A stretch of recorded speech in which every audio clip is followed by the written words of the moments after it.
પાવાગઢના ડુંગરાની કાળકા સપના આઈને જેવી વાતો કરે છે કેવો નથું ભાઈ ઘણા દાડોથી ઘણી રાતોના ઉજાગરા કર્યા મને સંભાળીને ઓખના ખૂણા પલાળ્યા આજથી હું કાળકા તમારું કોડું ચાલું છું તારા મનમાં એવો વરતો હતો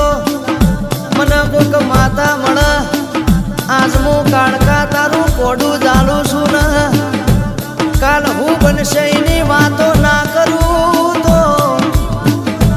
ખેલું તો જગત દુનિયા કે પણ કાલ હું બનવાનું છે જગતમાં હું ઇતિહાસ રચાવાના છે એ કાળકા તને કોને